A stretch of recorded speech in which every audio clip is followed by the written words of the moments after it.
정치평론가 이강윤의 오늘.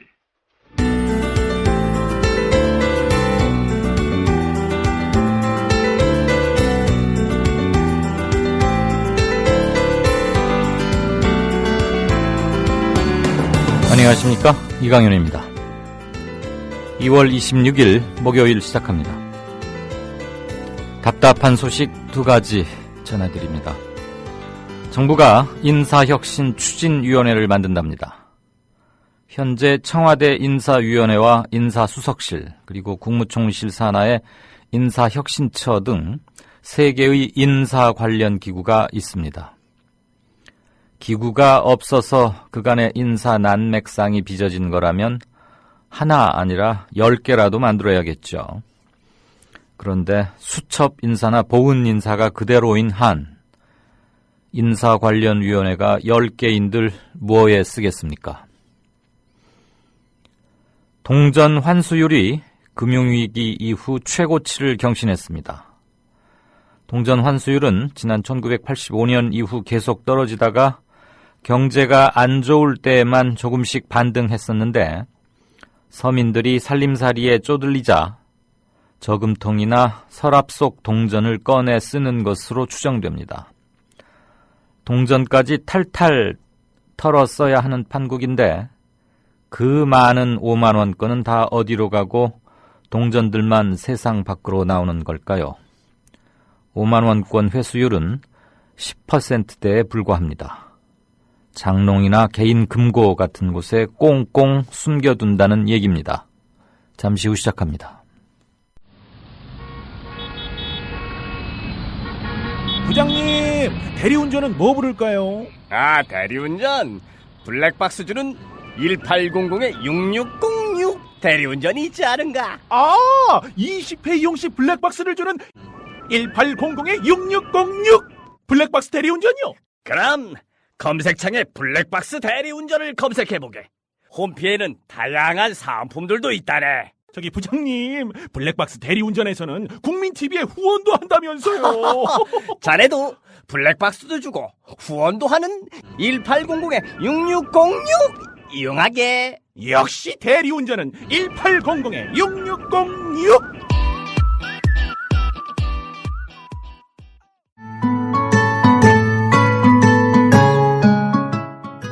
청춘이란 깊은 샘물에서 오는 신선한 정신, 유약함을 물리치는 용기, 안위를 뿌리치는 모험을 뜻한다. 시인 사무엘 울만의 말입니다. 1994년 300여 명의 회원으로 시작한 참여연대는 20년이 지난 지금 14,000명의 회원을 가진 한국의 대표적인 시민단체로 성장했습니다. 시인의 말처럼 참여연대는 앞으로도 청년의 마음으로 활동하겠습니다. 성역 없이 감시하고 비판하겠습니다. 더 좋은 세상을 위해 두려움 없이 도전을 멈추지 않겠습니다. 국민TV 청취자 여러분, 20살 청년 참여연대와 함께해주세요. 회원가입은 홈페이지 peoplepower21.org, 전화는 서울 723-5300번입니다. 시민의 힘으로 운영되는 단체 참여연대는 정부 지원금을 받지 않습니다.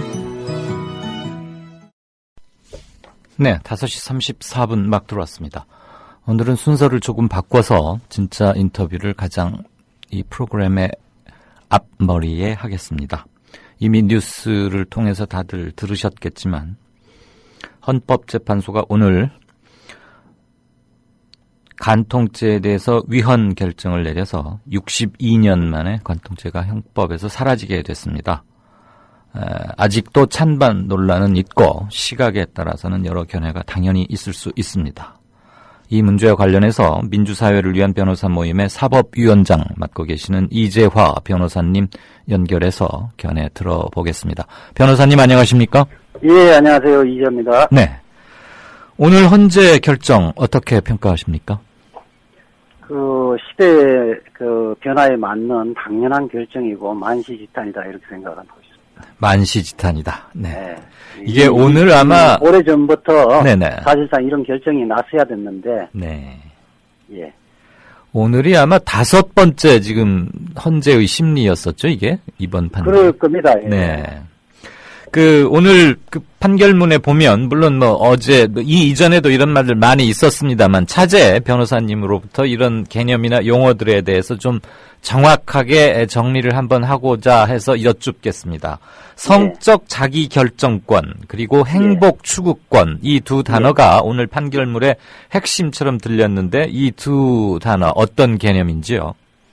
그것은 우리 헌법이 추구하는 인간상이 도대체 뭐냐. 우리 헌법이 추구하는 인간은 자기 운명을 스스로 결정하는 그 합리적이고 자율적인 인간을 전제로 합니다. 네. 그래서 자기 결정권이나 행복 추구권은 인간의 본질이고 고유한 가치다. 이런 측면입니다. 그러니까 자기 결정권은 스스로의 운명에 대해서 스스로가 결정할 수 있는 권리고요. 네. 행복 추구권이라는 것은 만족감을 느끼는 상태를 스스로 추구할 수 있는 권리다. 아, 만족감. 네. 예, 그러니까 이 두 개는 뭐 분리하기도 하고 같은 개념인데요. 네. 자기 운명을 스스로 주체적으로 결정할 수 있는 권리, 이걸 의미하는 거죠. 네. 예. 오늘 뭐 조금 지루하게 청취자분들께는 예, 조금 예. 지루하게 들리실 수 있겠습니다만은 오늘 다수 재판관의 입장을 한번 간추려 보면 예. 비록 비도덕적인 행위라 할지라도 예. 본질적으로 개인의 사생활에 속하고 사회에 끼치는 해악이 그다지 크지 않거나 예. 구체적 법익에 대한 명백한 침해가 없는 경우에는 국가 권력이 개입해서는 안 된다는 게 현대 형법의 추세다. 오늘 이렇게 이제 예. 다수의 재판관들이 이런 입장을 보였는데 예. 현대 형법의 추세라는 언급이 좀 눈에 띕니다. 다른 나라의 경우는 어떻습니까? 지금 간통죄를 그 형벌로, 네. 간통을 형벌로 어떤 범죄화하고 있는 나라는 제가 알기로는 OECD 국가에서는 거의 없습니다. 네. 이것은 부부간의, 혼인이라는 것은 부부간의 계약이거든요. 그렇죠. 네.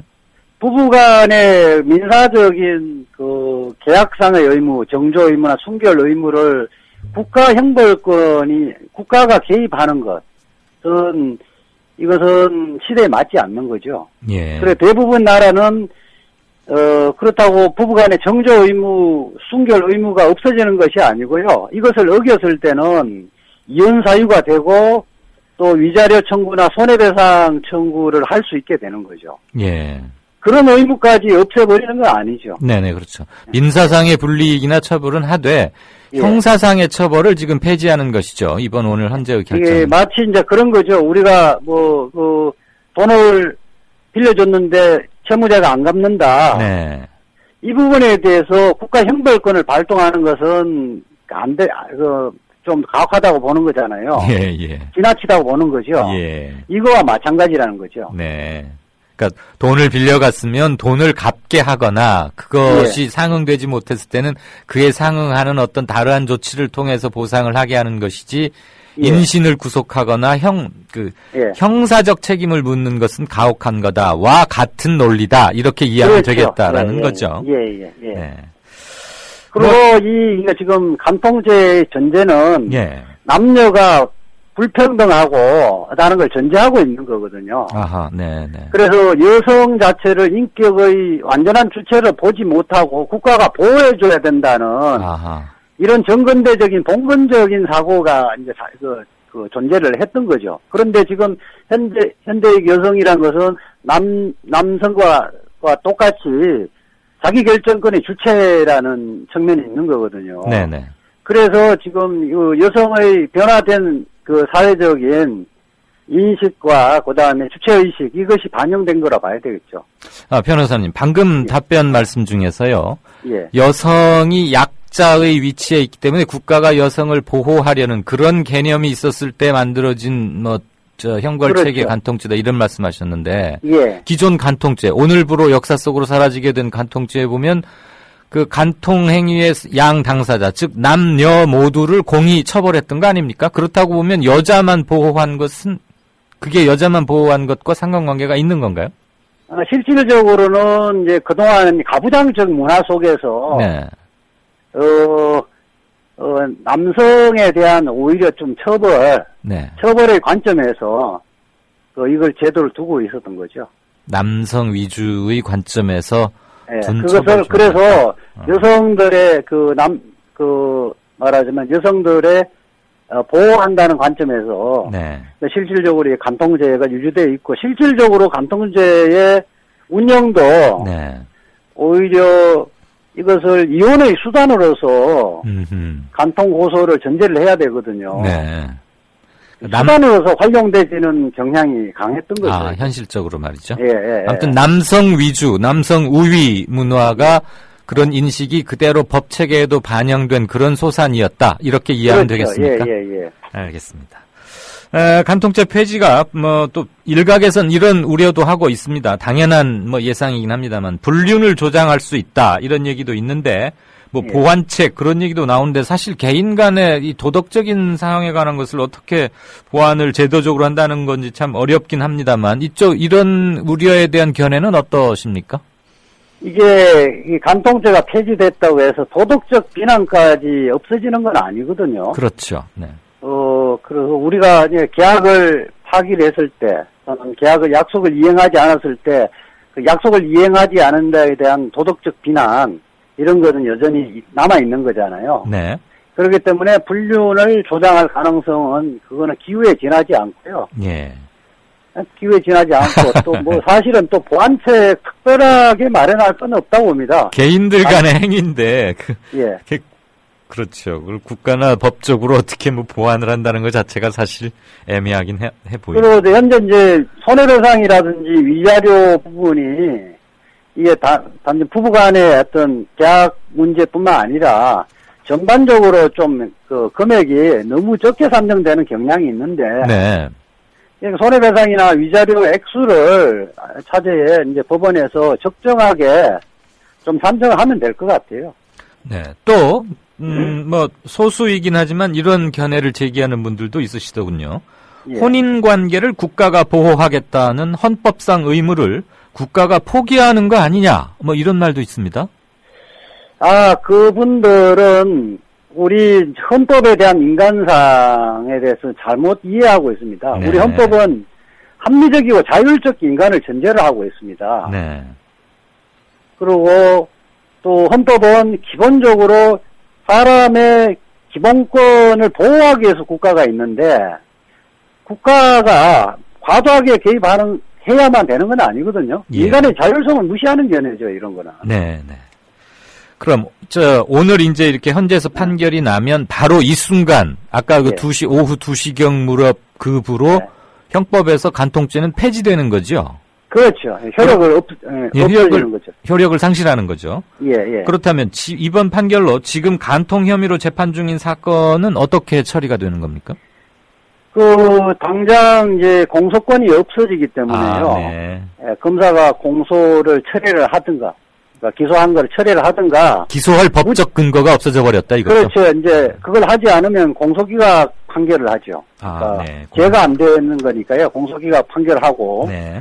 그러면 이제 종전에 이게 2008년 10월 31일 날이 네 번째 그 헌법소원에서 합헌 결정을 했거든요. 네, 그렇습니다. 네. 그 이후부터 현재까지 오늘까지 예. 간통 혐의로 기소되거나 형을 받은 사람이 한 5천여 명이 된다고 그래요. 네. 그분들도 이제 구제를 받을 수 있게 되는 거죠. 저절로 무죄 이렇게 되는 건 아니고 재심 청구나 이런 재심 청구나 이런 걸 통해서 네. 그렇게 재심 청구가 가능하고 재심 청구를 통해서 그 부분에 무죄 판결을 받을 수 있는 거죠. 일정 부분 소급 적용도 가능한 거군요. 그러니까. 그렇죠. 예. 네. 조금 좀 우스개 같은 질문이거나 얘기일 수도 있겠습니다. 아마 우리 변호사님 바빠서 이런 얘기 들으셨는지 모르겠는데 말이에요. 예. 오늘 헌재 판결 이후에 피임기구 만드는 제조 회사들의 주가가 아주 급등했답니다. 예, 그 기사를 봤습니다. 주식시장의 반응은 참 재밌군요. 그러면서 함께 성윤리가 더 혼탁해지는 거 아니냐, 이런 보수 종교계의 우려도 있는데, 이거 역시, 아까도 조금 전에 비슷한 말씀이 계시긴 하셨습니다만, 그러니까, 이거에 대한 사적 견해 한번 들려주시죠. 사람에 대해서 신뢰가, 사람이라는 것은 동물하고 달리, 예. 자율적으로 자기 운명을 결정할 수 있는 사람이에요. 존재예요. 네. 근데 이런 분들은 사람들이 혼자서 자기 결정을 못하고 국가가 마치 보호해줘야만이 비로소 네. 온전히 사회생활을 할 수 있다는 잘못된 생각을 하고 있습니다. 아, 네, 네. 예, 이런 분들은 그 사람에 대한 그 기본적인 불신인데요. 네. 현대 사람은 청소년들도 자기 스스로가 자기 운명을 결정할 수 있습니다. 더군다나 네. 그 성인들이라는 것은 이 국가가 보호해주지 않아도 자기 운명을 오히려 자기가 결정할 수 있고요. 과보호가 이런 문제죠. 네. 알겠습니다. 오늘 일정이 바쁘셔서 시간 조정하다가 미리 앞당겨서 하게 됐는데 예. 응해주셔서 고맙습니다. 예, 감사합니다. 네. 진짜 인터뷰 지금까지 민주사회를 위한 변호사 모임의 사법위원장 이재화 변호사님과 얘기 나눠봤습니다. 미디어 협동조합을 아시나요? 우리는 정치 권력에 눈치 보지 않습니다. KBS, MBC와 달리. 다만 수만 조합원의 통제를 받습니다. 우리는 광고 자본에 의존하지 않습니다. SBS와 달리. 다만 수만 조합원의 조합비로 운영합니다. 우리는 사주가 한 사람이 아닙니다. 조중동 등 족벌 언론과 달리. 다만 수만 조합원이 주인입니다. 그래서 미디어 협동조합이 만드는 국민TV, 국민라디오, 국민TV 뉴스는 가장 순도 높은 뉴스를 선사하고 있습니다. 조합원으로 함께해 주십시오. 조합원 가입과 문의는 홈페이지 국민.tv 또는 서울 전화 3144-7737로 하시면 됩니다. 네, 5시 47분 막 들어왔습니다. 오늘도 뉴스가 꽤 여러 건 되네요. 뉴스 브리핑 시작하죠. 송명훈 작가 연결돼 있습니까? 네, 안녕하십니까. 안녕하세요. 문재인 새정치민주연합 대표가 조건부 영수회담 제의했네요. 네, 문 대표는 오늘 국회 당회의실에서 취임을 가진 첫 언론 인터뷰에서요. 경제가 워낙 위기 상황이고 특히 서민 경제 파탄이 시급히 해결해야 될 문제라고 하면서 대통령과 야당 대표가 만나서 이런 문제를 해결하는 것이 중요하다고 말했습니다. 특히 현재 청와대 비서실장이 공백 상태로서 체계가 잡혀서 대화할 수 있는 상황이 될 때쯤 정식 회담을 제안할 것이라고 했고요. 현재 그 민감한 정치 현안은 제껴두고 초당적인 논의가 필요한 경제와 안보를 중점 의제로 삼겠다고 밝혔습니다. 네, 경제와 안보에 국한해서요. 네. 예, 그리고 선별적 복지에 대해서 뭐 조금 기존의 입장과는 다르게 해석될 수 있는 그런 얘기도 좀 나왔죠.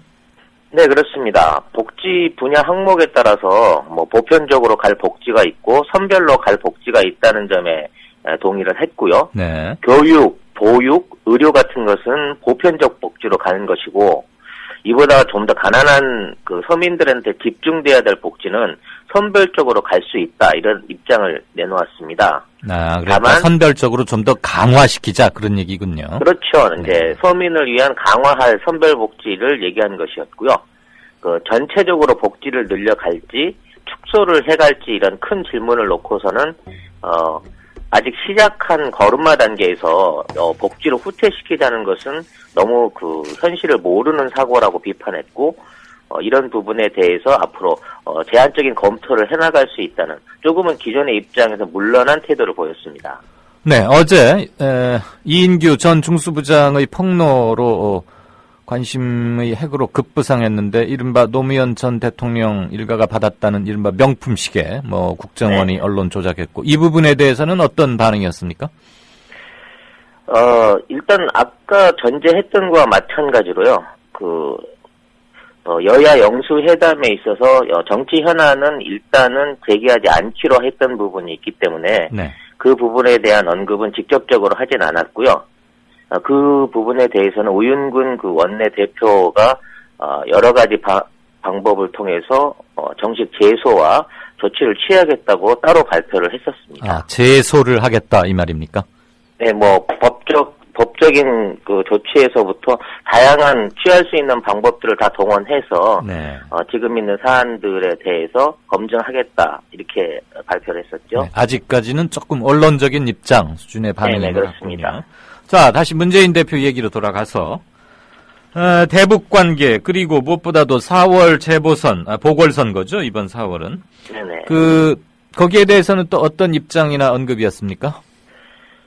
일단 박근혜 정부 3년 차에서 적어도 남북 정상회담까지 갈 수 있는 여러 가지 노력을 해야 한다 하고 얘기를 했고요. 뭐 대북 특사도 보낼 수 있고 또 이희호 전 김대중 대통령 부인의 방북도 관계 네. 개선 계기로 활용하는 노력을 보여야 한다고 주문을 했습니다. 네, 그건 지금 한 5월경에 방북하는 걸로 일단은 잡혀 있는 상황이죠. 네. 아울러서 박 대통령이 오는 5월에 러시아의 2차 대전 전승 기념식에서 김정은 국방위원장을 만날 수 있다면 가시는 게 좋겠다 하는 추천도 했었고요. 네. 필요하다면 야당도 동행할 수 있다고 밝혔습니다. 또한 북한 인권법에 대해서도 북한 주민들의 인권 증진에 역행할 수 있는 일부 독소 조항만 빼낸다면 얼마든지 합의할 수 있다고 전향적인 태도를 취했습니다. 네, 국회 상황 좀 한번 보죠. 오늘 대정부 질의 이틀째인데 어제는 국무총리를 지낸 육선의 이해찬 의원이 아주 맹공을 퍼부었는데 오늘 대정부 질의 그리고 답변 간추릴 만한 게 뭐가 있습니까? 먼저 이완구 국무총리는 증세 없는 복지라는 정책 기조와 논란에 대해서요. 정부가 어떤 의도를 갖고 증세를 했다고 생각하진 않는다라고 밝혔습니다. 네. 그러나 원론적으로 증세의 의미를 세율을 올리거나 세목을 신설한 걸 의미하는데 기존의 정부에서는 그런 게 없지 않느냐 하는 대변을 해준 내용이었고요. 다만 이 담뱃값 인상이 증세에 해당한다는 지적에 대해서는 국민 건강을 주목적으로 한 정책이었고 다소 국민에게 부담을 드린 것은 부인할 수 없다고 얘기를 했습니다. 또한 연말 정산 논란에 관해서도 소득 재분배 강화, 과세 형평성 측면에서 개인별 특성을 따라 접근을 했었지만 다소 문제가 있는 부분을 발견해서 재검토 단계에 들어가 있다고 답변했습니다. 예. 또한 박근혜 대통령의 증세에 대한 부정적 입장은 현재 어려운 경제 상황에서 국민에게 부담을 드리지 않겠다는 것을 이해한다고 밝혔고요. 야당의 법인세 인상 주장에 대해서도 경제가 어려운 상황에서 법인세 인상은 기업 투자를 위축시키며 또 4%의 GDP에서 4% 정도의 세금을 걷어들이는 정도이기 때문에 경제를 위축시키지 않는 범위 내에서 접근하고 있다라고 말했습니다. 크게 걱정 안 해도 된다. 이 얘기입니까? 아울러서 오늘 오후에는 최경환 부총리가 복지의 부분과 법인세 문제는 시간을 지나 보고 세입 기반을 확정해서 복지를 비롯한 재정 지출의 효율성을 제고한 후에 증세를 논의해 보는 게 맞다라고 발표함으로써 실제로 어떤 복지를 전제로 한 증세는 없는 것으로 기조를 잡혀가고 있는 것으로 보여집니다. 증세 없는 복지를 계속해 나가겠다. 지금 이렇게 정리할 수 있는 거죠. 정부 방침 아직까지는. 네, 그렇습니다. 일단은요. 네. 그거 가지고는 계속 논란이 좀 되겠군요. 특히 새누리당의 유승민 원내대표라거나 신임 지도부 주요 라인에서는 부분적 증세는 불가피한 것이다. 그리고 이제는 터놓고 얘기를 해봐야 된다. 이런 말을 하고 있는데 아직까지 국회 오늘 대정부 질의의 답변 과정에서는 그런 자세 변화는 보이지 않았다. 이거죠. 네, 그렇습니다. 이게 현재 법인세 인상보다는 네. 대기업의 비과세나 감면 부분을 축소해가지고 어느 정도 증세 효과를 얻어낼 수 있는 쪽을 정비하고 검토하고 있다고 언급했습니다. 네, 그렇군요. 그리고 지난 연말에 아주 큰 소용돌이를 일으켰었던 사안인데 연말정산 세금 폭탄 우려가 현실로 나타났다고요? 네, 이제 그렇습니다. 2월 달이 돼서 이제 연말 정산 결과가 반영된, 그러니까 과세가 됐다고 하면 원천 공제가 된 월급을 받게 된 직장인들이 드디어 이제 불만이 터져나오고 있는 것인데요. 네. 폭탄인 정도는 예상을 했지만 뭐 실제는 핵폭탄 수준이라면서 굉장한 그 불만을 쏟아내고 있습니다. 어느 정도면 핵폭탄이라는 비유까지 합니까? 뭐 여러 가지 경우가 있을 수 있겠습니다만은 대부분 결정 세액이 네. 지난해보다 몇 배 이상 게 한 달치 월급에 가까운 그 세금이 빠져나간 경우들도 많고요. 별다른 월급의 증액이 없었는데도 불구하고 네. 공제액이 많이 줄어서 예. 한 400만 원 좌우의 월급 안에서 60만 원 이상의 그 결정세액이 올라가는 경우라든지 네. 또 1억대인 경우에는 200만 원을 환급받았다가 60만 원 이상을 토해냈다 이런 사연들이 올라오고 있습니다. 네. 이게 이제 연말정산 파동에 있어서 이제 환급액이 감소나 추가될 거라는 가능성은 알고 있었는데 실제로 이제 그 정산된 결과를 받아놓고 아주 심한 반발이 지금 일어나고 있는 상황인 것 같습니다. 지금 얘기한 해당하는 분들의 연봉 구간이 대략 얼마쯤입니까? 사실 정부는 평균 세부담에 있어서 5,500만 원 선 이하에서는 거의 세부담이 증가하지 않을 거라고 공언을 했었는데요. 네. 오히려 그쪽에서 그 세부담이 상당히 증가한 사례가 속출하고 있고 5천 이상 7천에서 1억까지 올라갔던 사람들 경우에는 환급액이 대폭 감소되는 형태로 예. 어떤 그 증액에 대한 불만들이 쏟아져 나오고 있습니다. 네. 이에 대해서 이게 정부는 그 같은 소득 구간이라고 하더라도 공제 항목이나 부양 가족수라든지 개인별 특성에 따라서 편차가 발생하면은 체감 세부담이 늘어날 수 있다고 설명을 했는데요.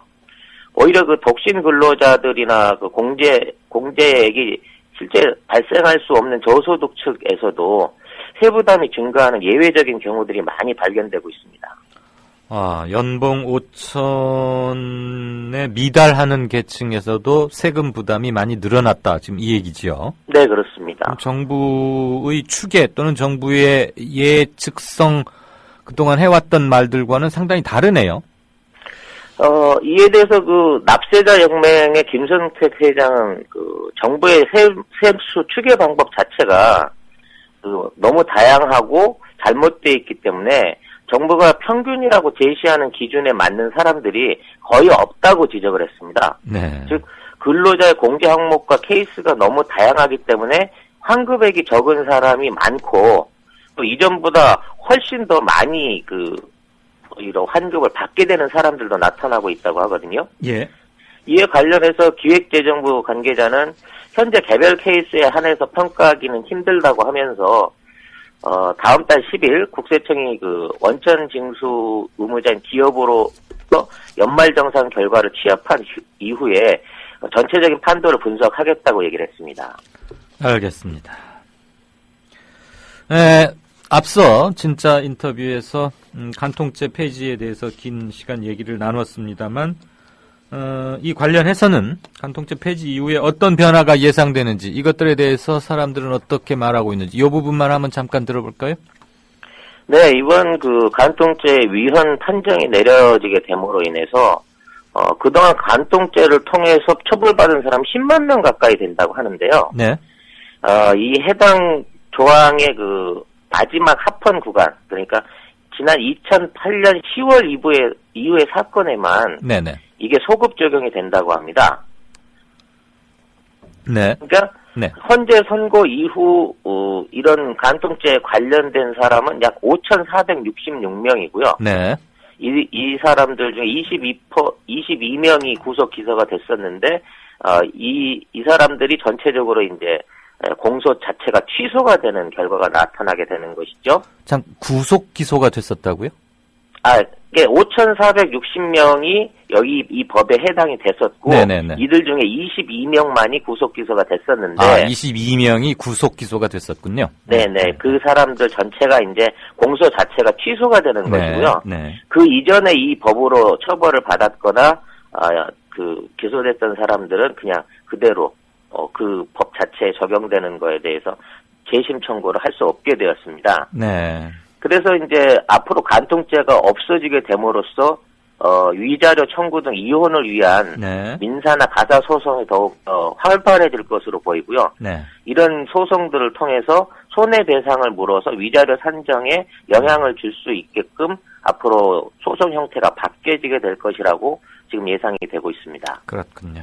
대부분은 집행유예 이렇게 되는 걸로 그랬는데 구속 기소된, 그러니까 인신 구속이 된 경우가 22명이 있었군요. 그동안. 네, 전체 한 0.4% 정도가 인신 구속이 됐었다고 합니다. 네.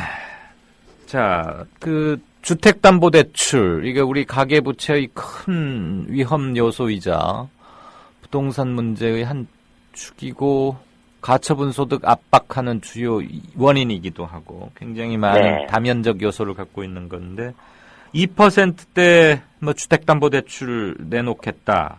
그 얘기가 지금 많은 관심들을 갖고 있어요. 네, 그렇습니다. 어떻게 하고 언제부터 받을 수 있고 이런 것들 좀 소상히 안내해 주시겠습니까? 네, 일단 신규 대출인 경우에는 10년에서부터 15년, 20년, 30년 만기의 대출을 신규로 받을 수 있고요. 만기까지 고정 이율이나 아니면 5년마다 조정할 수 있는 이율 방식대로 금리를 결정할 수가 있습니다. 그다음에 LTV 70, DTI 60, 그러니까 이게 주택 가치 대비 70%, 자기 소득 대비 60% 이하 방식은 예전하고 똑같고요. 예. 기존의 대출을 갖고 있던 경우에는 은행권 담보대출 중에 주택 가격이 9억 원 이하. 지금 이거는 5억. 네. 시가가 아니고 과세 표준에 과표 기준으로 네네. 9억 이하겠죠? 네. 9억 원 이하 주택의 대출금이 5억 원 이하인 경우. 네. 그다음에 대출 후 1년이 경과하고 6개월 내 연체 기록이 없는 경우.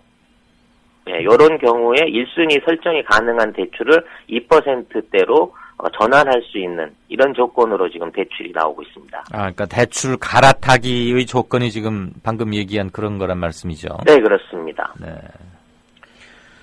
이거는 그러면 대출 금액 총액을 미리 정해놓고 그 한도가 소진될 때까지만 하는 겁니까? 아니면 무제한으로 다 받아주는 겁니까?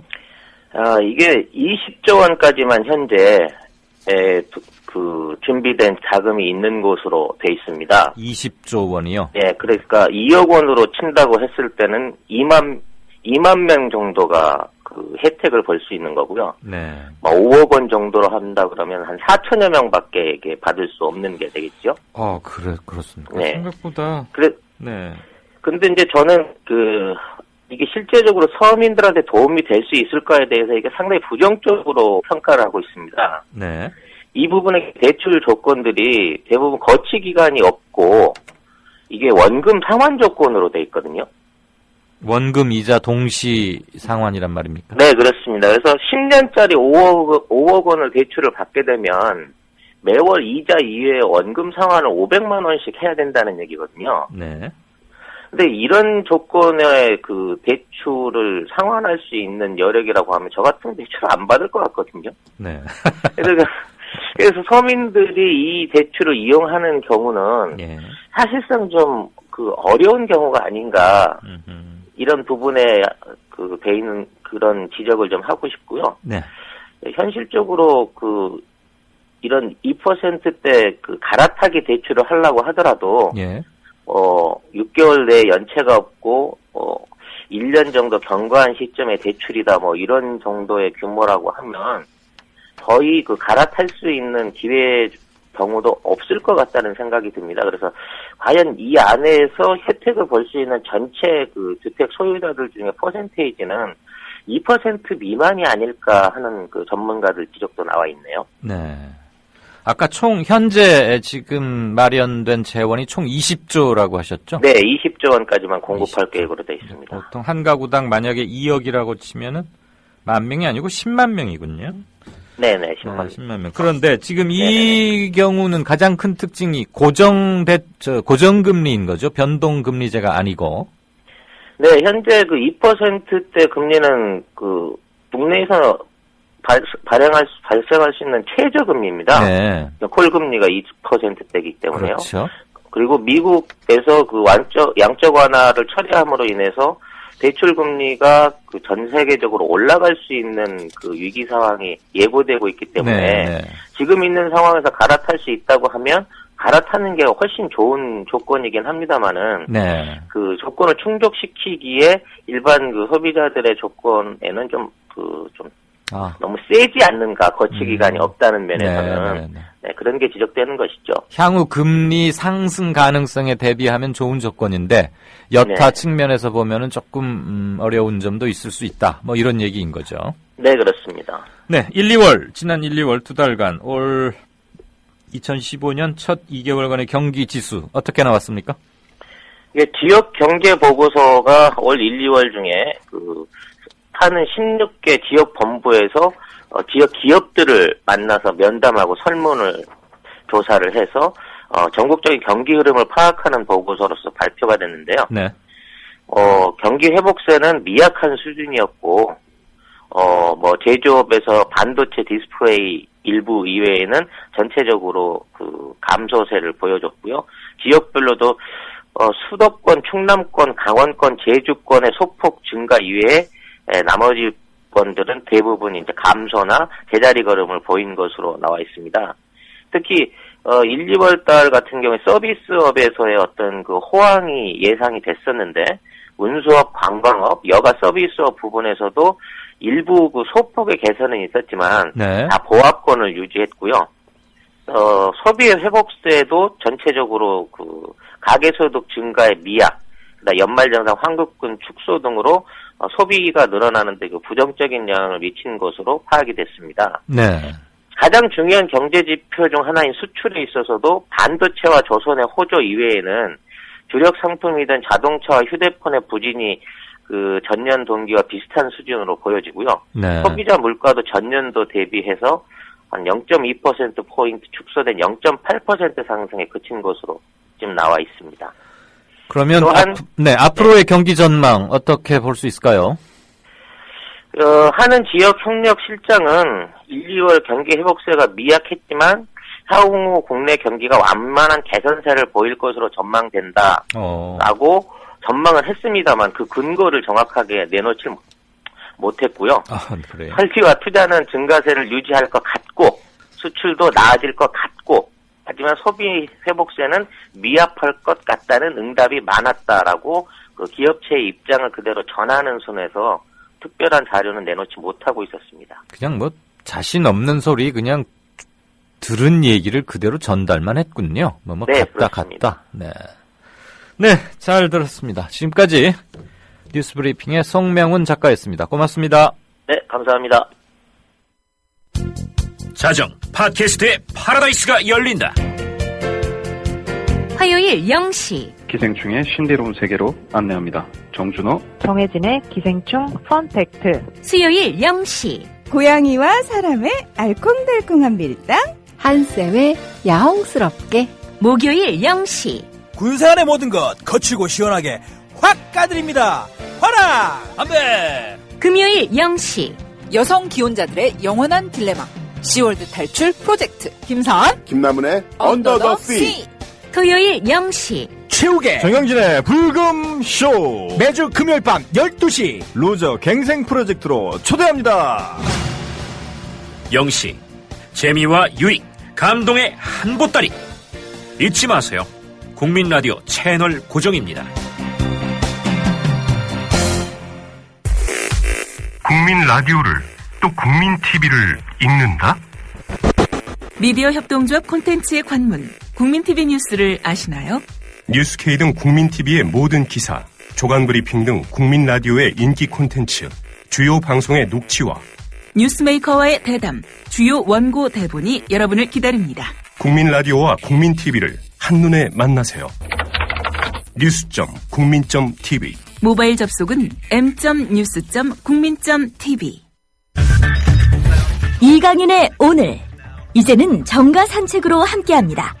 정치권 동향 생생하게 풀어드릴 분은요. 네, 한국일보 이양정대 기자 안녕하세요. 네, 안녕하세요. 어제 이인규 전 중수부장 폭로에다가 오늘은 보니까 포스코건설 해외 어디서 어마어마한 몇백억대 비자금 근데 이게 예, 정치권하고 관련이 있는 겁니까?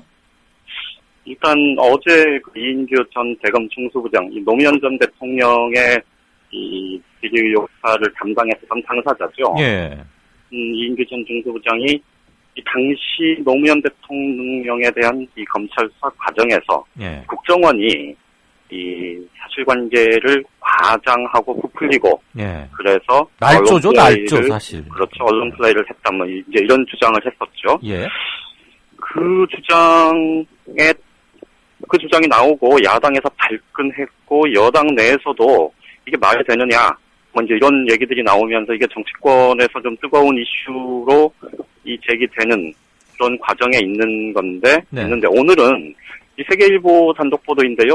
이 포스코 건설이 2010년 11년 그러니까 이명박 정부 당시죠. 예. 이때 이 해외 이 사업처에서 해외 사업처를 중심으로 이 수백억 원대 비자금을 조성을 했다. 그리고 이 정준영 당시 뭐 대표적인 MB맨 경제계에서 그렇죠. 대표적인 MB맨으로 통하는 사람 중에 한 명이죠. 네. 이 정준영 당시 포스코 회장을 통해서 이게 정관계 로비 가능성까지 지금 이제 의혹이 확산되고 있는 그런 상황입니다. 이 두 가지 문제가 정치권과 이제 직간접적인 연계, 그 앞서 말씀드렸던 이인규 전 중수부장의 얘기는 사실 뭐 야권 입장에서 보면 정말 분개하고 치를 떨 수밖에 없는 얘기 아니겠습니까? 그렇죠. 이게 이제 당연히 쟁점화될 수밖에 없는 상황이 됐고요. 네. 그런데 이제 이 문제가 이인규 중수부장이 도대체 그럼 왜 지금 이 시점에 와서 이 얘기를 왜 했을까? 그렇죠. 왜? 이제 이게 왜라는 이제 의문이 꼬리를 무는 거고 이거에 대해서 이제 박범계 새정치민주연합 의원이 어제 네. 이 기자들하고 만난 자리에서 얘기한 게 결국은 이 지금 청와대 민정수석으로 가 있는 우병우 수석 네. 당시 이제 이인규 중수부장하고 같이 수사를 담당했었던 뭐 실무 담당 검사. 그렇죠. 실무자였죠. 담당 검사였죠. 네. 예. 그리고 이제 그러니까 이 우병우 현 민정수석을 비롯한 이 검찰 조직에 대한 이 검찰의 강압 수사, 가혹 수사, 네. 뭐 또 검찰의 이 수사 관행 이런 것들이 사실 굉장히 문제가 됐었지 않습니까? 예. 그러니까 이제 이런 부분들에 대한 비판을 좀 피해가면서 또 당시 수사 내용과 관련해서 이 5년이라는 그 시간이 지났기 때문에 이제 얘기해도 뭐 큰 뭐 무리가 없다는 법적인 판단 그리고 더군다나 더 중요한 건 이 자신을 비롯해서 이 우병우 수석까지 포함한 이 검찰 당시 관계자들의 그러니까 자기들 입장에서 보면 억울함을 토로한 거고 예. 그런데 이제 이게 결과적으로 놓고 보면 굉장히 좀 보신주의적인 이제 이런 상황으로 보일 수도 있는 거죠. 그렇죠. 그런데 이제 어쨌든 이 문제가 당시 그러면 국정원의 지금 대선 개입 의혹 관련해서 굉장히 논란이 되고 있고 이게 이제 내년 총선이 되면 아마 하반기부터는 굉장히 또 한 번 큰 이슈가 될 수밖에 없을 텐데 예. 그렇다면 이제 국정원 쪽에서는 더 코너에 몰릴 수밖에 없게 될 거고 이게 이제 결과적으로 보면 여권 전체에는 악재로 작용할 수도 있는 문제 아니겠습니까? 그렇죠. 그런데 이제 이런 부분들 때문에 사실 정치권이 지금 굉장히 민감할 수밖에 없는 사안이고 예. 그래서 이제 여권 사람들, 새누리당 사람들을 만나보면 도대체 이인규 중수부장이 왜 그런 얘기를 했을까? 이 양반이 도대체 어떤 생각을 하고 있는 거냐? 예. 이런 것과 함께 이거 내년 총선 치러야 되는데 하반기부터는 또 시끄러워지겠구나 하는 그런 걱정이 같이 나오고 있습니다. 그래서 이 문제는 아마 계속해서 야당에서 지금 관련 상임위 개최도 요구를 해놓은 상태고요. 예. 그래서 아마 계속 논란이 될 거고 이 포스코 건설의 비자금 문제 같은 경우는 이게 이제 여권 내부의 역학관계와 밀접하게 관련이 돼 있을 거다 이런 얘기들이 이제 조금씩 나오기 시작하는데요. 예.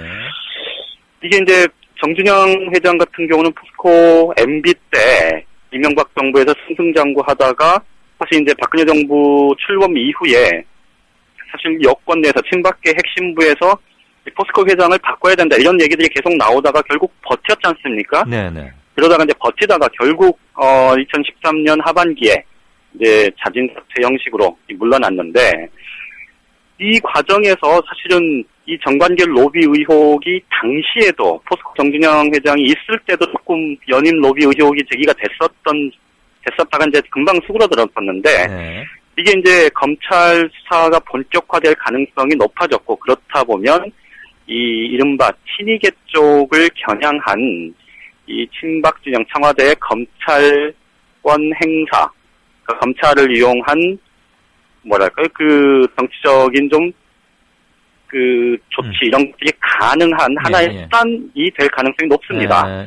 그러다 보니까 이 내년 총선을 앞두고 지금 술렁술렁 하겠네요, 좀 분위기가. 그렇죠. 그 지역위원장 정비를 포함해서 이 총선 공천 문제가 굉장히 이제 중요한 화두가 될 텐데 그 과정에서 이 비주류 당 지도부와 또 청와대를 포함한 친박계 사이에 좀 본격적인 힘겨루기, 이것이 서로를 겨냥한 힘겨루기의 한 좀 중요한 고리가 될 가능성이 높다. 이런 분석들이 나오고 있습니다. 아무튼 비자금, 뭐 돈 이런 얘기 들어가서 정관계 로비 그러면 반드시 누군가는 다치게 되어 있으니까. 그렇죠. 예. 내년에 선거라고 자꾸 금년에는 선거 없는 해라고 강조는 하지만 사실 올 9월, 10월만 가도 바로 선거판으로 바뀔 거 아니겠어요? 그렇죠. 예. 더군다나 비극적 최후를 맞은 노무현 전 대통령에 대한 국민 다수의 그 특수한 정서 이런 걸 감안했을 때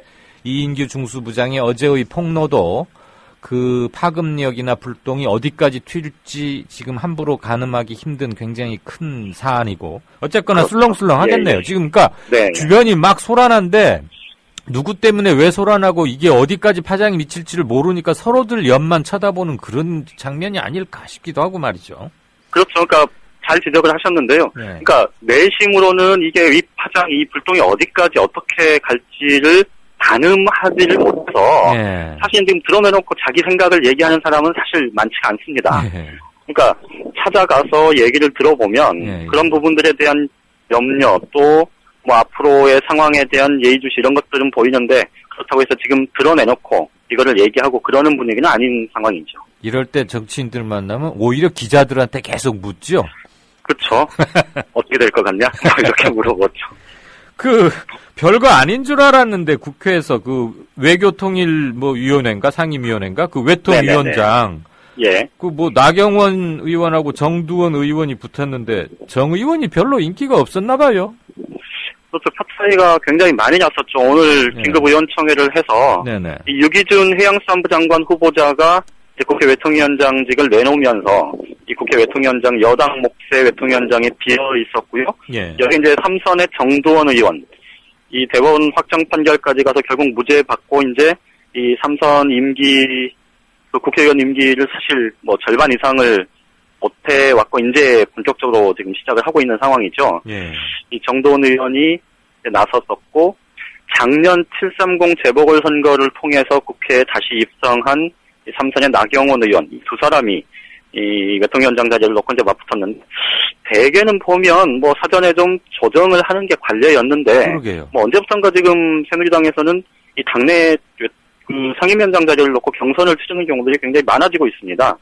근데 오늘 상황을 보고 사실은 나경원 의원이 좀 압도적인 표차로 승리를 했기 때문에 겉으로 보기엔 나경원 의원이 좀 이제 여성 3선 거기다가 좀 젊은 이미지 그리고 예전에 이 정치개혁을 주도했었던 한 축이었고 뭐 이제 이런 이미지들이 겹치면서 겉으로 보기엔 나경원 의원이 이제 승승장구하고 날개를 달게 됐다 뭐 이렇게 볼 수도 있겠지만 오늘 새누리당의 한 뭐 전략가라고 해야 될까요? 그 한 의원하고 이렇게 점심을 같이 먹었었는데요.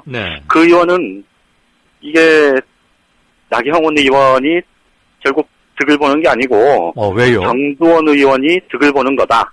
이렇게 이제 표현을 하더라고요. 근데 물론 이제 여기에는 전제가 하나 있긴 한데 그 전제가 채워진다면이라는 이제 전제가 붙을 텐데요. 이게 이렇습니다. 그 나경원 의원 같은 경우는 사실 원래 이제 이번에 원내대표 경선 과정에서 이 유승민 현 원내대표 그리고 이주영 후보 이 양쪽으로부터 모두 정책위 의장 이 러닝메이트 콜을 받은 걸로 알려져 있는데 실제로는 뭐 아주 구체적으로 얘기가 오가지는 않았다고 합니다. 그런데 이제 어쨌든 본인은 정책위 의장 대신 나는 외통위원장에 도전하겠다 이제 이런 생각을 가졌다고 하는데 이게 이렇습니다. 나경원 의원 본인은 내가 정책위 의장은 다른 사람한테 양보를 하고 나는 외통위원장을 선택한 거다 이렇게 생각을 하는 것 같은데 실제 당내에서는 이 나경원 의원이 너무 좀 자기에 대한 욕심이 많은 사람 아니냐라는 좀 그런 얘기들이 사실 그 나경원 의원이 초선 때부터 그런 얘기들이 좀 많이 있었는데 이번 같은 경우도 좀 그렇게 좀 당내 기류가 흘러갈 공산이 좀 있다 이런 얘기가 나옵니다. 지난번 오늘 표차가 네, 말씀하세요. 그렇죠? 예, 말씀하세요. 예, 오늘 표차가 크게 난 거는 사실 정도원 의원이 그동안에 계속 의정활동을 제대로 못 해왔고, 그래서 초대선 의원들하고 사실 뭐. 접촉이 없었을 거고. 접촉할 기회가 거의 없었죠. 그러니까 감옥에 꽤 오래 있었잖아요. 그렇죠. 그래서 그런 부분들이 좀 크게 작동을 했던 것 같은데. 근데, 오히려 정도원 의원이 좀 더 유리한 상황으로 갈 수 있다고 얘기한 직접적인 이유는 뭐냐면요. 지금, 이제 여야 합의로 정치개혁특별위원회를 꾸리게 되지 않습니까? 지금 정개특위 위원장 자리가 여당 몫입니다. 그리고 김무성 대표가 사실은 이 정개특위 위원장으로 원래 정두원 의원에게 먼저 제안을 했었다 그러고요. 그리고 정두원 의원이 나는 국회 외통위원장 쪽에 더 마음이 있다. 라고 얘기를 한 뒤에는 나경원 의원에게 또 그걸 제안을 했었다 그럽니다. 그러니까 이제 조정을 해보려고 했었던 거죠. 그러니까 뭐 실제 이제 진행이 어떻게 될지 모르겠습니다만 아직은 공설이긴 한데 이 정개특위 위원장의 정두원 의원이 될 가능성이 지금 현재 열려 있는 상태입니다. 그런데 정개특위 위원장 뭐 앞으로 논의 과정 보시면 알겠지만. 사실 정개특위가 지금 단순하게 뭐 선거구 몇 개 바꾸고 이런 정도 수준을 넘어서는 논의가 진행될 수밖에 없는 상황 아닙니까? 이번 정개특위는 가장 역대 특위 중에서 가장 골치 아픈 특위가 아닐까 싶은데. 그렇죠. 그렇기 때문에 위원장이 갖는 정치적 상징성 그리고 국민적으로 자기의 생각, 내가 어떤 정치인이다라는 거를 보여줄 수 있는 굉장히 중요한 장이 될 수 있는 겁니다. 그렇죠. 그렇기 때문에 오히려 정두원 의원이 떨어진 게 약이다. 안 된 게 오히려 약이 될 수 있다. 이런 해석들이 나오는 거죠. 그나저나 물론 이제 나중에 돼봐야 아는 거고요. 뭐 아직은 조금 뭐 이런 예상이긴 합니다만 어쨌든 정두원 의원 입장에서 보면 뭐 앞으로 정개특위로 가면 상황이 그렇죠. 정개특위로 가면 상황은 오히려 더 나아질 수 있다. 이런 얘기들도 나오는 겁니다. 쉽게 말해서 신문에도 훨씬 여러 번 나올 거 아니에요. 사진으로나 기사로나. 그렇죠. 아무래도 그럴 가능성이 높죠. 몇 개 되는 그 상임위원장짜리 뭐가 이렇게 큰 기사거리가 돼야 하나 싶었더니 그런 비하인드 듣고 보니까 또 그런 비하인드 스토리가 있긴 있군요. 예, 잘 들었습니다. 예, 고맙습니다. 네. 정가산책 지금까지 한국일보 정치부의 양정대 차장이었습니다. 월간 다운로드 수 1000만, 팟캐스트계의 에이스, 국민 라디오가 광고주를 찾습니다. 직접 찾아서 선택해 듣는 방송, 청취 몰입도가 높은 방송, 지상파 케이블 광고와 차원이 다릅니다. 부담 없는 가격, 소비자의 열띤 반응, 전혀 다른 광고의 블루오션을 경험해 보십시오. 국민라디오 @gmail.com으로 문의해 주시면 상세히 안내해 드리겠습니다. 박근혜 정권은 용산 참사 진상규명에 대한 약속을 했었습니다. 후보자 시절에.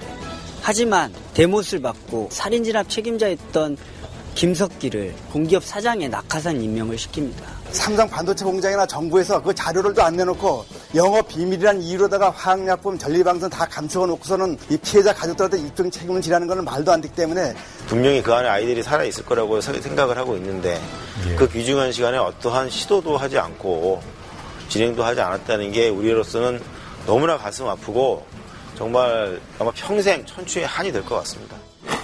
권력이 불편해하는 사람들, 그래서 발언권을 잃은 사람들, 그들의 목소리를 거침없이 전파하는 뉴스 K.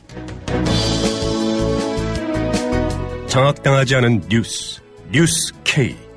밤 9시, 당신의 선택을 기다립니다.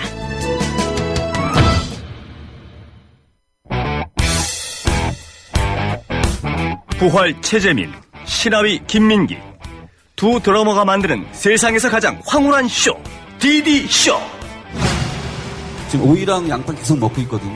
오겹살 같은 거 좋아했는데 그냥 대표 삼겹살은 얇은 걸로 바꾸고.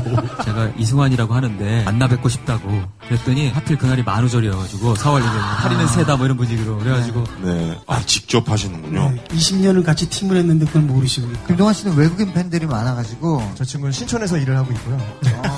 한국어를 공부하려고. 저 만취했을 때 몇 번 봤어요. 최재민, 김민기 DD쇼. 매주 월요일 저녁 7시 국민 라디오를 통해 여러분을 찾아갑니다. 상세한 공개 방송 안내는 페이스북 국민 카페 온에어에서 만나세요.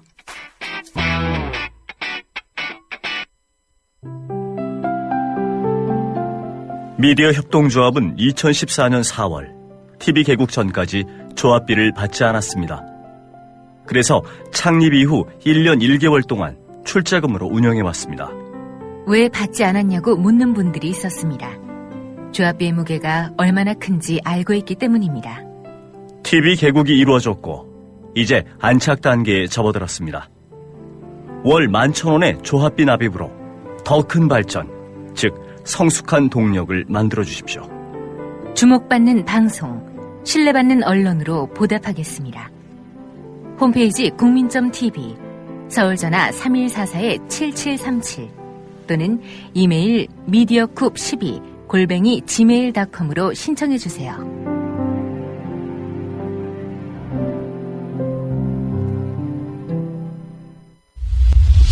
지금 여러분께서는 정치평론가 이강윤이 진행하는 이강윤의 오늘을 듣고 계십니다. 이강윤의 오늘은 팟캐스트 포털 팟빵에서 다시 들으실 수 있습니다. 의견과 건의가 있으시면 게시판에 남겨주세요. 네, 6시 26분 53초. 평소보다 청취자 게시판 한번 같이 보는 시간이 많이 늦어졌네요. 진짜 인터뷰 이런 것들 계속 하느라고 좀 그랬습니다. 살펴보죠. 요새 양정대 타임이 없는 걸 보니 정원이네가 직무유기 하는 건지 아니면 원세훈 유죄 판결 이후 몸을 사리는 건지 어쨌거나 들으시는 데는 좀 물론 두말할 필요 없는 얘기지만 편하시죠. 끊기질 않으니까. 그런데 양정대 기자가 어디 출장을 가거나 해서 다른 분하고 정가 단척을 할 때는 또 안 끊겨요. 그게 아마 통화하는 위치가 국회여서가 아닐까. 그게 아니라면 정말 지금 우리 블루벨벳님 말씀처럼 정원이네가 요즘 일을 안 하는 건지. 어쨌거나 다행입니다. 이건 무슨 말씀이실까요? 오케이 마리님. 이제 나경원 하면 무슨 대 밖에 생각이 안 난다. 나경원 무슨 대. 이게 뭐죠? 일본 자유대 창설 50주년 거기 기념 파티엔가 가서 이렇게 참석하고 했던 그거 이렇게 풍자해 주신 것 같군요. 서울 시내에서 열렸던.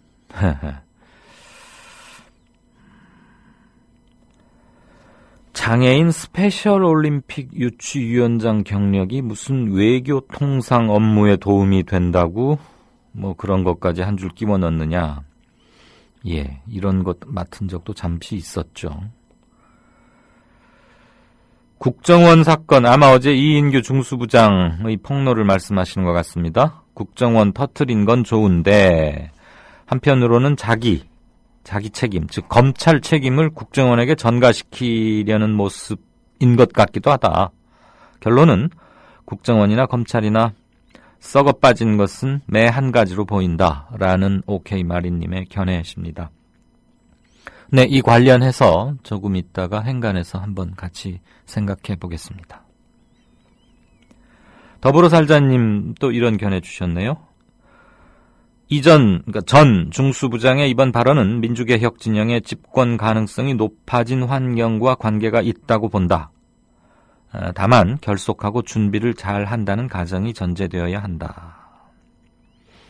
그러니까 뭔가 좀 청와대나 새누리당의 지지율, 지지 강도, 그다음에 지지 이탈 속도 이런 것들을 보고 이런 것들을 보거나 또는 뭐 여론, 민심 동향 돌아가는 거 보니까 보수 정권 10년으로 거의 일단 끝이 나고 정권의 진보의 추가 이쪽으로 진보 진영 쪽으로 한번 올라가는 것 아니겠느냐라고 판단을 해서 공소시효 5년 아까 양정대 기자 그런 얘기를 했습니다만 그래서 이 즈음에 이인규 전 중수부장이 이런 말을 한 게 아니냐 지금 이런 해석이신 것 같습니다. 제가 맞게 읽었는지 모르겠네요. 그런 점도 뭐 충분히 상정해 볼 수 있다고 생각은 듭니다. 네, 이분 오랜만에 글 보게 되는군요. 한번 볼까요? 국물 X. 미국에는 말콤 X가 있고 이강윤의 오늘에는 국물 X가 있죠. 사자방으로 수십조 원 빼먹고도 100억대 비자금을 간식으로 해먹은 건가? 세계에서 가장 가난한 대통령으로 존경받는 우루과이의 호세 무히카 대통령은 진짜 가난한 사람은 만족할 줄 모르는 사람이라는 명언을 남겼습니다. 이 무히카 대통령의 가르침대로라면 아들의 사위의 형까지 끌어들여서 꼼꼼하게 헤쳐먹고 말아먹고도 만족하지 못하는 이명박 씨가 지구촌에서 가장 가난한 극빈자군요. 네. 읽을 만한 가치가 충분했던 댓글이라고 생각합니다. 이 무히카 대통령의 연설문들 몇 개가 많이 돌아다니고 있더라고요. 저도 그 중에 하나를 봤는데 참 쉬운 말로 리우 환경정상회담인가? 뭐 거기에서 했던 연설이었는데 참 쉬운 말로 사람을 감동시키는 그런 글이었습니다. 아마 많이들 보셨겠지만 이 우루과이의 호세 무히카 대통령도 도합 14년의 감옥 수감 생활을 했고 이제 아마 임기가 거의 다 되어 가죠 아마. 네. 메밀빛님. 지금이 메밀꽃이 필 때 아니겠죠? 설마 제가 잘 몰라서. 메밀이란 얘기를 들으면 그 이효석의 소설이 자꾸만 생각이 나는데 밝은 달 밑에 부서지는 하얀 메밀꽃. 저도 사실 메밀꽃을 본 적은 없는데 뭐 소금을 뿌려놓은 하얀 뭐 그런 귀절이 있었던가요? 아무튼 정윤희 실검 1위 실시간 검색 그 말이죠. 정윤희 실검 1위에 깜놀했네요. 비서실장의 정윤회 내정? 정윤희? 그러니까 정윤회 이 약어들을 많이 쓰셔서 헷갈렸는데 청와대 비서실장에 정윤회를 내정했다는 말인 줄 알고 깜짝 놀랐는데 자세히 봤더니 배우 정윤희 씨의 과거 간통 사건, 간통죄 폐지로 울고 있을 정윤희 조금만 좀 참지 이런 말씀이셨습니다. 네, 한국을 대표하는 한 시대를 풍미했던 대표적 여배우였죠. 정윤희 씨. 맞음. 어떤 재벌 누군가와 뭐 간통 그거 기억이 납니다. 사진에 강하신 오동팔님. 오늘은 또 어떤 사진을 올리셨죠? 왜 박근혜 대통령은 이명박 전 대통령만 만나면 저렇게 사족을 못 쓰고 좋아할까? 이번 대선 걱정 말고 취임식 준비나 잘 하라고 어떤 언지를 받았던 게 아닌가? 아마 이명박 대통령 시절의 무슨 사진 같습니다. 사진 상태로 보나 뭐 차림새들 이런 걸로 봐서 꽤 오래전 사진 같은데 참 어저께 제가 미처 사진을 알아채지 못했던 그게 청와대 조회 사진이었더군요. 아마 청와대 어디 뭐 본관에 있을 것 같은데 대회의실 같은데 전 청와대 직원이 모여서 조회하는 거였고 거기 이제 대통령이 취임 2주년을 맞아서 취임식 날 입었던 것과 같은 옷을 입었다고 하대요. 그 군복 색깔 비슷한 올리브색이라고 합니까? 녹색이라고 합니까? 그리고 거기 그 사진 복사해서 붙여넣기라는 것도 어제 처음 알았습니다. 어제 그 사진을 제가 미처 알아채지 못해서 미안했습니다. 근데 왜 그 사진도 그렇게 상태가 안 좋았던지 지금 생각해도 잘 이해가 안 갑니다. 이슬님께서는 국민을 우롱한 채 자기들 세상으로 만들고 있다. 국민들은 이제 현대판 노예로 만들어지고 있는 건 아닌가. 국민 행복 추구권을 다 빼앗아 가고 있다. 희망은 사라지고 그늘 속에서 살아가는 이곳이 정말 싫다. 사실 제가 어제 갑자기 그런 생각이 드는데, 갑자기라고 하는 건 좀 죄송하고 염치 없는 얘기지만 지금 쌍용차 70m 상공 굴뚝에 올라가 있는 분들 2달이 넘어가죠. 겨울을 보내고 이제 봄을 맞는 건데 한진중공업의 김진숙 전 노조위원장도 생각이 났군 말이죠. 우린 너무 쉽게 잊고 있는 건 아닌가 그런 생각을 합니다. 쌍화차님께서는 오늘 서울 수유역 인근에서 찍은 사진이라고 하면서 올려주셨는데, 아마 어버이 연합쯤으로 추정되는 또는 새마을 관련 무슨 단체로 추정되는 사람들이 모여서 태극기 개양하자라는 국기 하강식 및 태극기에 대한 최근에 일었던 그런 것들에 관련 조그만 집회를 하고 있는 사진을 올려주셨습니다. 조그만 집회인데 인도를 완전히 점령하고 있고 태극기들을 다 들고, 시내버스 때문에 다는 그 현수막이 펼침막이 보이지는 않는데 태극기를 개항합시다. 무슨 마음으로 태극기를 개항합시다. 이런 문귀가 적힌 펼침막도 들고 있군요. 사진을 올려주신 쌍화찬님께서는 태극기 관련 애국심 고취 캠페인이 사그라드는 것 같지만 실은 그게 아니고 슬그머니 지역 권역별로 이렇게 캠페인을 시작하고 있는 게 아니냐, 그런 말씀을 주셨습니다. 그랬더니 선계님께서는 여기 지금 집회하고 있는 이 사람들 정말 정부 지원 한 푼도 안 받는 순수 시민단체냐, 이제 그러면서 그런 데서 와서 해도 욕먹을 텐데 뭐 하는 짓인지 모르겠다. 이 새마을 녹색 조끼 입고 있는 이 사람들 고발은 안 되나? 아마 신고한 집회 같으면 고발을 하기는 일단 형식상으로는 좀 어려움이 있겠죠. 그랬더니 또 오동팔님은 촌철살인을 하나 날려주셨습니다. 저 집회에 참석한 사람들 일당으로 싸구려 봉초 담배 한 보루씩 나눠주거라. 대단합니다.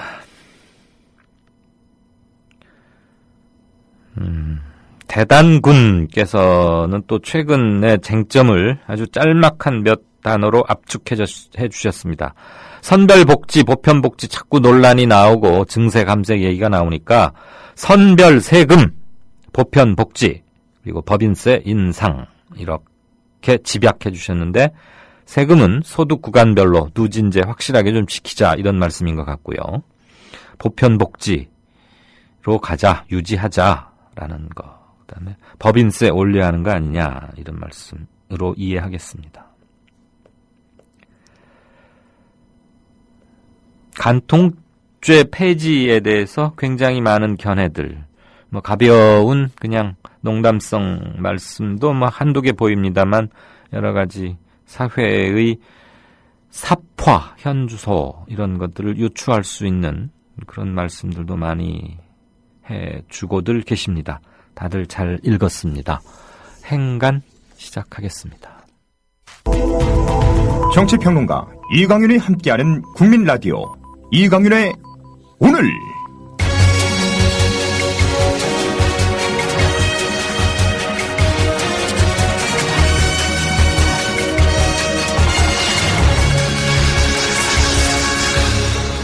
이강윤의 예리한 시각. 이제는 뉴스의 행과 간을 짚어냅니다. 네, 오늘 제가 고른 것은 오늘 오후 1시 무렵인가 2시쯤에 올라온 뉴시스 통신의 야당 국정원 시계 공작 초강력 진상조사 예고라는 제목의 기사입니다. 먼저 앞부분 우선 들으시겠습니다. 새정치민주연합은 오늘 국가정보원이 노무현 전 대통령에 대한 수사 내용을 과장 왜곡해 언론에 흘렸다는 이인규 전 대검찰청 중앙수사부장의 폭로에 대해 강력한 진상조사를 예고했다. 새정치연합 신경민 의원은 이날 정책조정회의에서 국정원 댓글 사건을 언급하며 드러난 국정원의 정치 공작은 극히 일부분일 것이라는 짐작은 맞아 보인다며 이 전 중수부장의 증언으로 국정원은 이명박 정부 초기부터 총체적, 조직적, 장기적으로 정치 공작을 했다는 것이 판명났다고 꼬집었다. 전해철 의원도 원세훈 전 국정원장이 재임했던 4년간 국정원은 철저하게 정치 개입을 했다는 것을 보여주고 있다며 국정원은 이에 대한 자체 진상조사는 물론 미진했던 개혁에 박차를 가해야 한다고 말했다. 네. 한마디로 착잡합니다. 그 착잡함의 연원은 여러 가지일 것입니다.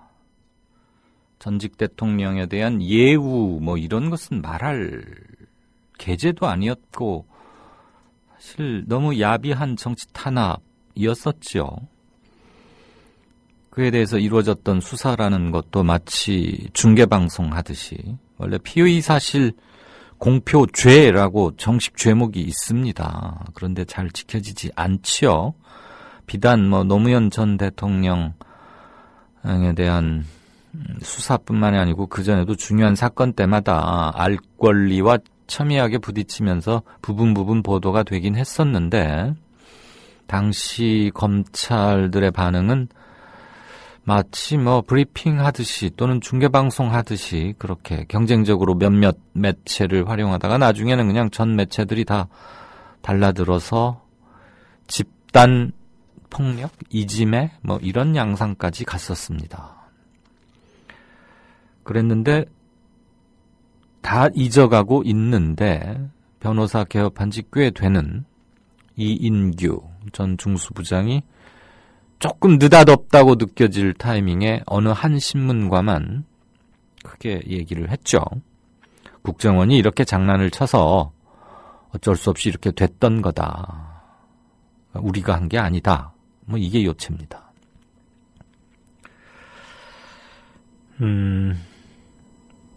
검색어로도 그렇고 지금 시중에 떠도는 걸로 그냥 명품식의 논두렁 자꾸 이것만 나오는데 저는 어제 이인규 전 중수부장의 얘기 중에 그거보다 더 중요한 것들이 또 있다고 생각하고 있습니다. 그래서 오늘 이걸 행관으로 고르기도 했고요. 어제 얘기 중에 이게 있습니다.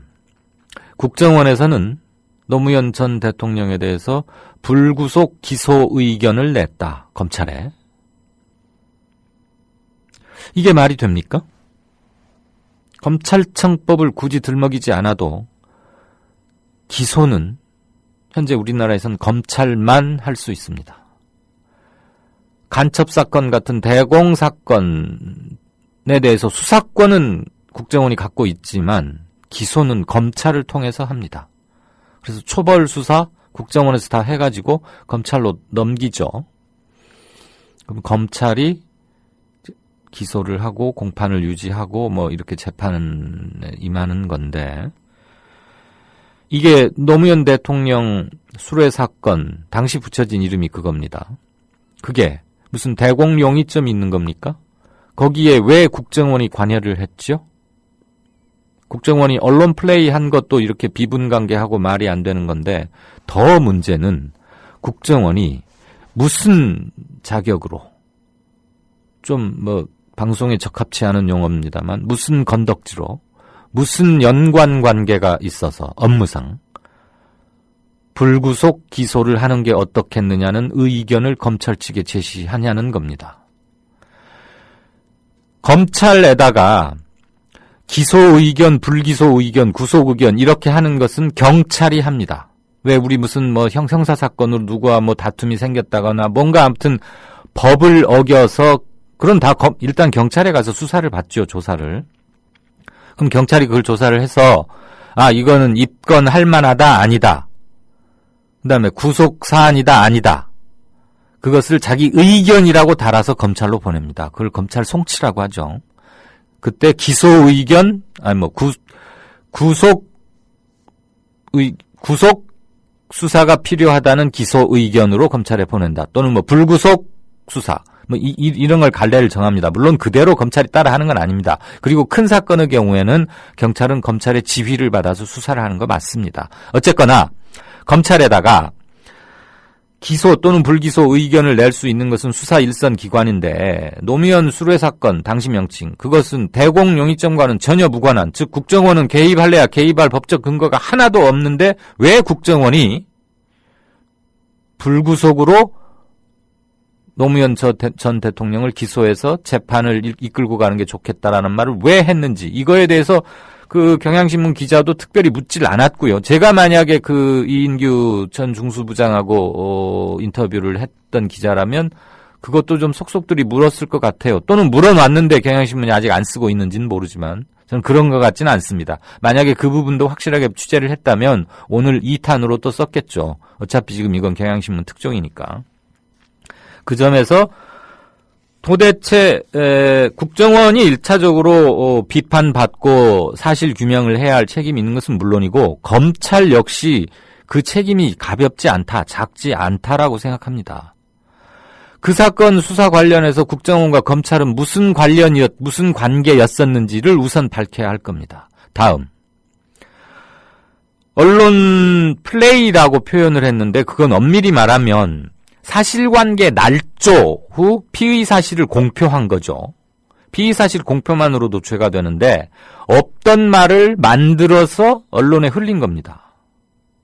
그럼 이건 두 가지 죄 아니겠습니까? 검찰은 배알도 없고 자존심도 없습니까? 국가정보원 직원이 되는 데는 무슨 사법고시 같은 건 안 보지 않습니까? 우리나라 최고의 엘리트라고 자임하는 검사들이 누구든 검사 앞에 가면 피의자 자격으로 가건 참고인 자격으로 가건 일단 힘의 역학관계에서 현저한 차이를 보이면서 묻는 자와 대답하는 자, 추궁하는 자와 답해야 하는 자 그렇게 관계되는 건데 유독 국정원 앞에만 가면 스스로 다소곳이 작아지는 검찰도 답답하고 한심하기 짝이 없지만 노무현 사건 수사에서 왜 국정원이 그런 것을 언론 플레이를 하고 할 때 그럼 검찰 당신들은 뭘 하고 있었나? 그 다음에 검찰 수사 기록, 그러니까 검사가 노무현에게 묻고 노무현 전 대통령은 대답하고 그게 조사 아닙니까? 그거를 국정원에서는 어떻게 보았을까요? 그걸 어떻게 보고 어떤 부분을 시계 부분을 어떻게 논두렁에 버린다는 식으로 어떻게 날조를 했을까요? 만약에 시계에 대해서 검사가 묻고 노 전 대통령이 답했다는 것조차도 만약에 모른다면 국정원이 상상으로 어떻게 했는데 우연히 맞아 떨어졌겠습니까? 논두렁에 시계를 버린다는 식으로 말을 했다고? 말이 안 되지 않습니까? 그러면 당시 수사 기록을 누구를 통해서 국정원은 어떻게 열람했거나 전달받았는지 당시 수사팀, 중수부도 그런 거 밝혀야죠. 정식으로 지금 이제 노무현 대통령의 비극적인 최후 그 스스로 투신함으로써 이것은 공소권 없음 그러면서 수사가 그 상태에서 종료가 돼버렸던 거 아닙니까? 그러면 노 대통령이 그런 투신을 하기 직전까지 의 수사에 관한 모든 책임은 중수부가 지고 있는 건데 국정원은 당시까지의 수사 상황을 어떻게 알았는지에 대해서 검찰도 알아봐야죠. 안 그렇습니까? 수사 기밀이 어디로 새 나갔던 거 아닙니까? 야당 의원들 몇 사람 얘기 들어보겠습니다. 그렇게 성에는 차진 않지만 신경민 의원 이명박 전 대통령도 어디까지 개입하고 알고 있었는지 수사를 받아야 할 것이다. 네, 맞습니다. 논리적으로 맞습니다. 왜? 국가정보원장은 대통령에게만 보고하고 대통령으로부터만 지시를 받습니다. 국정원이 전직 대통령의 검찰 조사 과정에서의 진술을 가지고 좀 부풀려서 날조해서 언론 플레이를 했다. 그러면 그게 일개 국정원 무슨 과장급, 국장급 간부 한두 사람의 머리에서 나온 만용으로 과연 가능했을까요? 원세훈 씨는 그걸 몰랐을까요? 바로 이전 직전 대통령에 관한 건데 국정원장이 몰랐을까요? 상식적으로 말이 안 되죠. 그렇다고 보면 신경민 의원의 이 추궁성 이 추구는 이유 있다고 봅니다. 다음 전해철 의원. 이인규 전 중수부장의 폭로로 검찰의 책임이 면해지는 것 전혀 아니다. 여기까지 동감합니다. 조금 전에 저도 말씀드린 바 있습니다. 국정원의 정보를 유출한 직접적 책임이 검찰에 있다. 지금 이것은 아직까진 추정입니다. 만약에 정보를 유출했다면 그것은 별개 사안으로 조사, 수사받아야 합니다. 그것은 아까 공소시효 5년과는 무관한 얘기일 겁니다. 그리고 어제 이인규 전 부장의 발언에 보면 나중에 때가 되면 밝힐 것 이렇게 두루뭉실하게 했는데요.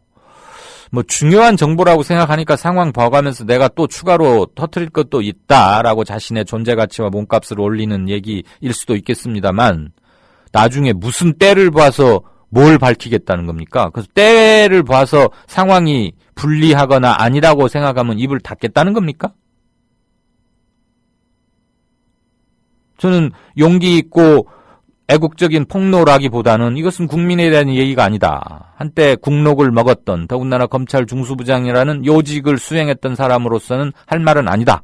자기가 무슨 누구죠? 한명회나 무슨 정도전 같은 정치인 무슨 사극을 보는 것 같습니다. 때가 되면 밝힐 것이라뇨. 밝힐 게 있으면 입증 자료와 함께 겸허하고 공손하게 밝혀야지요.